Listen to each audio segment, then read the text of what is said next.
നമസ്കാരം. അങ്ങനെ പി.സി. ജോർജിനെ തൂക്കിയെടുത്ത് അകത്തിടാൻ, അറസ്റ്റ് ചെയ്യാൻ ഈരാറ്റുപേട്ട പോലീസ് പൂഞ്ഞാറിലെ വീട്ടിലെത്തിയപ്പോഴോ ബഹുരസം. എവിടെയാണ് പി.സി. ജോർജ് എന്ന് ചോദിച്ചപ്പോൾ പി.സി. ജോർജ് ഇവിടെ ഇല്ല, പി.സി. ജോർജിനെ ഇവിടെ കാണാനില്ല. പിന്നെ അവിടെയാണ്, തിരുവനന്തപുരത്താണ് എന്നാണ് പറഞ്ഞത്. പി.സി. ജോർജിന്റെ ഫോണിലേക്ക് പോലീസ് വിളിക്കുന്നു, റിങ് പോലും ചെയ്യുന്നില്ല. പി.സി. ജോർജിന് വേണ്ടിയുള്ള അന്വേഷണം പോലീസ് ഊർജ്ജസ്വലമാക്കിയിരിക്കുകയാണ്, വലവിരിച്ചിരിക്കുകയാണ്. പിണറായി വിജയന്റെ പോലീസ് ഉടൻ തന്നെ അറസ്റ്റ് ചെയ്യുമെന്ന് അറിയാവുന്ന പി.സി. ജോർജ് ഇന്നലെ കോടതി ജാമ്യാപേക്ഷ തള്ളിയതിനെ തുടർന്ന് രാഖി രാമാനം മുങ്ങിയതാണ്. ഇപ്പോ എവിടെയാണ്? ഏതെങ്കിലുമൊക്കെ ശാഖയുടെ അകത്തോ കാടിനകത്തോ കുളിച്ചിരിക്കുന്നുണ്ടാകും.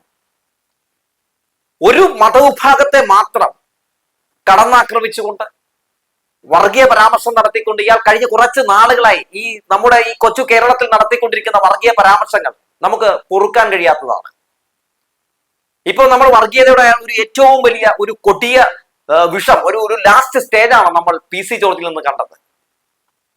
അവസാനം കോടതി പോലും പറഞ്ഞില്ലേ, രാഷ്ട്രീയത്തിൽ തുടരാനുള്ള അല്ലെങ്കിൽ ഒരു രാഷ്ട്രീയ നേതാവായിട്ട് ഇരിക്കാനുള്ള യോഗ്യത പോലും പി.സിക്കില്ലെന്ന്. ഒരു കയ്യബദ്ധം സംഭവിച്ചതാണെന്ന് പറഞ്ഞപ്പോൾ നാണമാകില്ല എന്ന് തന്നെയാണ് കോടതി ചോദിച്ചത്, ഇങ്ങനെയൊക്കെ പറയാൻ. അങ്ങനെ അവസാനം പി.സി. ജോർജ് എവിടെയോ ഒളിച്ച് ഏതോ മാളത്തിലിരുന്ന് എന്നെ പിടിക്കല്ലേ എന്ന് പറഞ്ഞ് പ്രാർത്ഥിച്ചുകൊണ്ടിരിക്കുകയായിരിക്കും മിക്കവാറും. അപ്പൊ ഇന്ന് പൂഞ്ഞാറിന്റെ വീട്ടിലേക്ക് മാധ്യമപ്രവർത്തകരൊക്കെ ചെല്ലുന്നുണ്ട്. അങ്ങനെ മാധ്യമപ്രവർത്തകർ ഷോണിനെ കാണുന്നു. മകന്റെ അടുത്ത് അച്ഛന്റെ ഈ ഒരു ഇത്തരത്തിലുള്ള രോഗത്തെ പറ്റി ചോദിക്കുകയാണ്. അതായത് ഈ വർഗീയ പരാമർശം തുപ്പുന്ന ഈ അസുഖത്തെ പറ്റി, എന്താണ് ഇങ്ങനെ എപ്പോഴും ഇങ്ങനെ തുപ്പുന്നത് എന്ന് മാധ്യമപ്രവർത്തകർ ചോദിക്കുകയാണ്. ആ നേരത്ത് ഷോൺ പറഞ്ഞ മറുപടി ഉണ്ട് കേട്ടോ, ഒരു വല്ലാത്ത മറുപടി തന്നെയാണ്. അത് കേട്ടപ്പോൾ സത്യത്തിൽ അതിശയം തോന്നിപ്പോയി. എന്തായാലും അപ്പന് പറ്റിയ മകൻ തന്നെ, അതൊന്ന് കാണാം.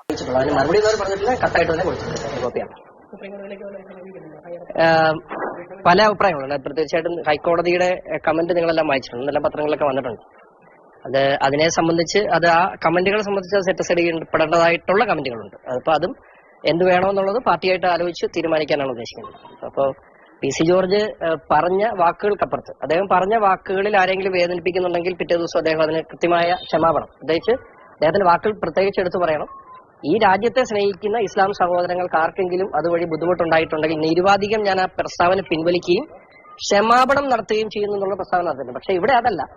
ഇവിടെ ആ വിഷയം കത്തിച്ചു നിർത്തണം. സ്വാഭാവികമായിട്ടും പി.സി. ജോർജിന്റെ അറസ്റ്റിലൂടെ ഇവിടെ മതസൗഹാർദ്ദം ഉണ്ടാകുകയാണ് ചെയ്യുന്നത്. അപ്പൊ അവർക്കത് ലൈവായിട്ട് നിർത്തണം. ഇപ്പൊ മനസ്സിലാക്കേണ്ടത്, എല്ലാ കാലത്തും ഈരാറ്റുപേട്ടയെ ഏറെ സ്നേഹിച്ചൊരു മനുഷ്യനാണ്. ഇപ്പൊ ഈ നോട്ടീസ് വന്ന ഈരാറ്റുപേട്ട CI, അത് Erattupetta CI office PC. George ഉണ്ടാക്കിയതാണ്. പി.സി. ജോർജ് ഹാജരാകേണ്ട ഈരാറ്റുപേട്ട മജിസ്ട്രേറ്റ് കോടതി പി.സി. ജോർജ് ഉണ്ടാക്കിയതാണ്. ഈരാറ്റുപേട്ടയിൽ ഇന്ന് കാണുന്നതെല്ലാം പി.സി. ജോർജ് ഉണ്ടാക്കിയതാണ്. എന്തിനാ? ഈരാറ്റുപേട്ട മുനിസിപ്പൽ കമ്മിറ്റിയാണ് കേസ് കൊടുക്കുന്നത് അല്ലേ? അപ്പോ ഈരാറ്റുപേട്ട മുനിസിപ്പാലിറ്റി ലീഗിന്റെ എതിർപ്പിനെ അവഗണിച്ച് പി.സി. ജോർജ് യു.ഡി.എഫിലുള്ള സമയത്ത് ലീഗിന്റെ എതിർപ്പിനെ അവഗണിച്ച് പി.സി. ജോർജ് ഉണ്ടാക്കിയതാണ്. അപ്പൊ അദ്ദേഹം ഒത്തിരി സ്നേഹിച്ച ഒരു സമൂഹം വഴിതെറ്റി പോകുന്ന ഒരു സാഹചര്യം ഉണ്ടായപ്പോൾ ഇപ്പൊ ഈരാറ്റുപേട്ടയെ സംബന്ധിച്ച് ഈരാറ്റുപേട്ടയിലുള്ള എല്ലാവരും തീവ്രവാദികളെന്ന് ഒരിക്കലും പി.സി. ജോർജ് പറഞ്ഞിട്ടില്ല. പക്ഷേ തീവ്രവാദ സ്വഭാവമുള്ള സാന്നിധ്യമുള്ള സംഘടനകൾ ഈരാറ്റുപേട്ടയിൽ ഉണ്ട് എന്ന് ഈരാറ്റുപേട്ടയെ സ്നേഹിക്കുന്ന ഈ നാടിന് 10-33 വർഷം ഈ നാട്ടിൽ ജനപ്രതിയായിരുന്ന ഒരു വ്യക്തിക്ക് ഈ നാടിന് ആപത്തുണ്ടാകുമ്പോൾ ചൂണ്ടിക്കാണിക്കാൻ സ്വാതന്ത്ര്യമില്ല എങ്കിൽ ആ സ്വാതന്ത്ര്യം നമുക്ക് നേടിയെടുത്തേ പറ്റുള്ളൂ. അത് അദ്ദേഹം സംസാരിച്ചതിന്റെ ഭാഷയുടെ അറ്റത്തും മൂലയിലും വന്നിട്ടുള്ള സ്വാഭാവികം, നിങ്ങൾക്ക് എല്ലാവർക്കും അറിയാം. കേട്ടല്ലോ, ഷോൺ ജോർജ് പറയുകയാണ്. അതായത് പിന്നെ ഈ പറയുന്ന പി.സി. ജോർജ് ക്ഷമ പറഞ്ഞല്ലോ എന്ന്. അപ്പോ എന്തെങ്കിലുമൊക്കെ പറഞ്ഞ ശേഷം ക്ഷമ പറഞ്ഞാൽ എല്ലാം തീർന്നു എന്നാണ് ഷോൺ ജോർജ് പറയുന്നത്. മാത്രമല്ല, ഇപ്പൊ വന്ന പോലീസുകാരില്ലേ, ആ പോലീസുകാരിരിക്കുന്ന പോലീസ് സ്റ്റേഷൻ പി.സി. ജോർജ് ഉണ്ടാക്കി കൊടുത്ത കോടതി, അതുപോലെ തന്നെ ഇവിടുത്തെ എല്ലാം എന്റെ അപ്പച്ചനാ കൊണ്ടുവന്നേ, പി.സി. ജോർജാ കൊണ്ടുവന്നേ എന്നാണ് പറയുന്നത്. അതുകൊണ്ട് പി.സി. ജോർജിന് ഒന്നും ചെയ്യാൻ പാടില്ല, പിടിക്കാൻ പാടില്ല എന്നൊക്കെയാണോ ഷോൺ ജോർജ് പറയുന്നത്? നാണമാകില്ല ഇങ്ങനെയൊക്കെ ഇരുന്ന് പറയാനായിട്ടെന്ന് ചോദിച്ചു പോവുകയാണ്. ഇത്തരത്തിൽ ഒരു പൂഞ്ഞാറിലെ മുൻ MLA ഒക്കെ ആയിരുന്നിട്ടുള്ള ഒരു വ്യക്തിയല്ലേ അദ്ദേഹം. ഇപ്പോ വാതുറക്കുന്നത് വർഗീയത പറയാൻ വേണ്ടി മാത്രമാണ്. ആദ്യത്തെ സംഭവമാണെങ്കിൽ നമുക്ക് പറയാൻ കേട്ടോ ഒരു അബദ്ധം പറ്റിയതാണെന്ന് പറയാം. പക്ഷെ ഇത് അബദ്ധമല്ലല്ലോ, ആദ്യത്തെ സംഭവമല്ലല്ലോ. നിരവധി തവണ ഇങ്ങനെ വീണ്ടും അത് ആവർത്തിച്ചുകൊണ്ടിരിക്കുകയാണല്ലോ. അപ്പോ നമുക്ക് എന്താണ് അതിൽ നിന്ന് മനസ്സിലാക്കാൻ സാധിക്കുന്നത്?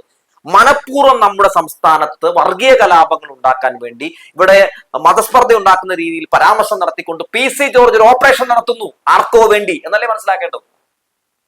ഒരു വിഭാഗത്തെ ഏത് രീതിയിലാണ് അവർ കടന്നാക്രമണം നടത്തുന്നത്? മുസ്ലിമുകളൊക്കെ വർഗീയവാദികളാണെന്ന് പറയുന്നു. അവരെ ചൊടിപ്പിക്കുന്നതല്ലേ? മത തീവ്രവാദികളാണെന്ന് പറയുന്നു. അങ്ങനെ പല രീതിയിലുള്ള പല പ്രതികരണങ്ങൾ രേഖപ്പെടുത്തിക്കൊണ്ട്, പരാമർശങ്ങൾ രേഖപ്പെടുത്തിക്കൊണ്ട്, ടി വിയിൽ ഡിബേറ്റിൽ പങ്കെടുത്തുകൊണ്ട്, അത്തരത്തിൽ പ്രതികരണം രേഖപ്പെടുത്തിക്കൊണ്ട് ഒരു വിഭാഗത്തെ ചൂടിപ്പിക്കാൻ വേണ്ടി ശ്രമം നടത്തുകയാണ്. പക്ഷേ ഇത് കേരളമാണല്ലോ. ഇവിടുത്തെ എല്ലാ മതവിഭാഗത്തിൽപ്പെട്ട ആളുകൾക്കും എല്ലാത്തിനെയും എല്ലാ രീതിയിലും നല്ല സെൻസിലെടുക്കാൻ അറിയാം. വർഗീയ വിത്തുകളെ, വർഗീയ വിഷജീവികളെ അവർക്ക് ഏത് രീതിയിലാണ് കൈകാര്യം ചെയ്യേണ്ടതെന്ന് അറിയാം. അതായത് വർഗീയത കൊണ്ടല്ല, മതനിരപേക്ഷത കൊണ്ടാണ് നന്നായിട്ട് അറിയാം. അതുകൊണ്ടാണല്ലോ ഇത്തരക്കാരുടെയൊക്കെ വിത്ത് ഈ മണ്ണിൽ മുളയ്ക്കാതെ പോകുന്നത്. എന്തായാലും PC ജോർജിനെ പോലീസ് പൊക്കുമെന്ന കാര്യത്തിൽ യാതൊരു തർക്കവുമില്ല. പോലീസ് നല്ല രീതിയിൽ തന്നെ അന്വേഷണം ഊർജ്ജസ്വലമാക്കിയിട്ടുണ്ട്. ഇപ്പൊ തിരുവനന്തപുരത്ത് പോയി എന്നൊക്കെ പറഞ്ഞ് പോലീസിനെ പറ്റിക്കാൻ പറ്റുമായിരിക്കും. പക്ഷെ ഇത് കേരള പോലീസാണ്. കേരള പോലീസ് എവിടെ ഒളിച്ചാലും ഷോളെ അപ്പനെ പൊക്കുന്ന കാര്യത്തിൽ ഒരു തർക്കവുമില്ല. മാത്രമല്ല, ഇത്തരത്തിലൊക്കെ വർഗീയ പരാമർശം നടത്തുമ്പോൾ ഇവർക്ക് തന്നെ ഒന്ന് പറഞ്ഞു കൊടുത്തൂടെ? ഇങ്ങനെയൊന്നും നടത്താൻ പാടില്ലായിരുന്നു. നമ്മളെങ്ങും കാണുന്നില്ലല്ലോ. എന്നിട്ട് ഇങ്ങനെ നടത്തിയിട്ട് ക്ഷമ പറഞ്ഞില്ല, എല്ലാം തീർന്നു എന്ന മട്ടിലൊക്കെ പ്രതികരണം രേഖപ്പെടുത്തുന്നത് കാണുമ്പോൾ പൊന്നു ഷോണെ, നമിച്ചു എന്ന് മാത്രമേ പറയാനുള്ളൂ. ഒരു BJP നേതാവാണ്, അതുകൊണ്ട് ഇതൊക്കെ പ്രതീക്ഷിക്കാം നമ്മൾ എന്നതാണ് പ്രധാനപ്പെട്ട കാര്യം. കാരണം ഇത്തരം പ്രതികരണങ്ങൾ രേഖപ്പെടുത്താൻ, ഇത്തരം വർഗീയ പരാമർശങ്ങൾ നടത്താൻ ഒന്നാം സ്ഥാനത്താണല്ലോ ഈ പറയുന്ന സംഘപരിവാരങ്ങളും BJP-ക്കാരും ഒക്കെ. അതുകൊണ്ട് അതിശയിക്കാനൊന്നുമില്ല. പക്ഷേ ഇത്തരത്തിൽ നമ്മുടെ കേരളത്തിൽ ഇത്തരത്തിലുള്ള വർഗീയ പരാമർശങ്ങൾ ഒരാൾ നടത്തുന്നത് കാണുമ്പോൾ സ്വാഭാവികമായും ഇവിടുത്തെ എല്ലാ BJP നേതാക്കളെയും മറികടക്കൂലൂടെ എന്ന് ചോദിക്കാതെ വയ്യ. അതായത് കോടതിയിൽ നിന്ന് ഇനി രക്ഷയില്ല എന്ന് മനസ്സിലായിരിക്കുന്നു. ഈ സുപ്രീം കോടതിയിലാണ് ഇനി ഒരു കൈ നോക്കാനുള്ളത്. അവിടെയും കൈ വിട്ടു കഴിഞ്ഞാൽ പെട്ടു. ഒരു തവണ ഈരാറ്റുപേട്ട പോലീസ് തൂക്കിയെടുത്ത് കൊണ്ടുപോയത് എല്ലാവർക്കും അറിയാം. അത് നന്നായിട്ട് തന്നെ ഷോണും അറിയാം. അതുകൊണ്ട് വന്നു കഴിഞ്ഞിട്ടുണ്ടെങ്കിൽ തൂക്കിയെടുത്തോണ്ട് പോകും എന്നറിയാവുന്നത് കൊണ്ട് എല്ലാം കെട്ടിപ്പെറുക്കി പറഞ്ഞു വിട്ടിരിക്കുകയായിരിക്കും മിക്കവാറും.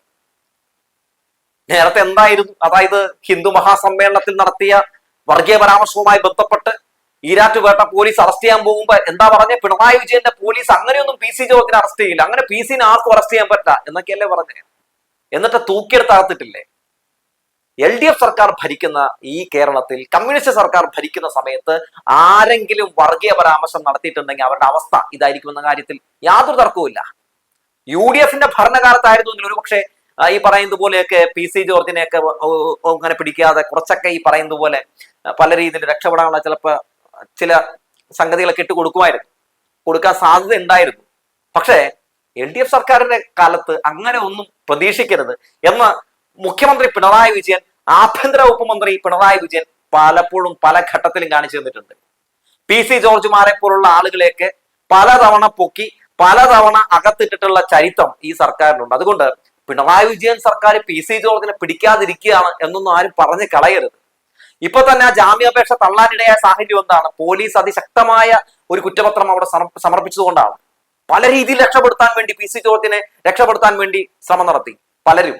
പക്ഷേ പോലീസ് അവിടെ സമർപ്പിച്ച കുറ്റപത്രം, ജാമ്യാപേക്ഷ തള്ളിക്കുന്ന സാഹചര്യം ഉണ്ടാക്കി. അതിനെ ഒരു വലിയ ബിഗ് സല്യൂട്ട് കേരള പോലീസിന് കൊടുക്കാതെ വയ്യ.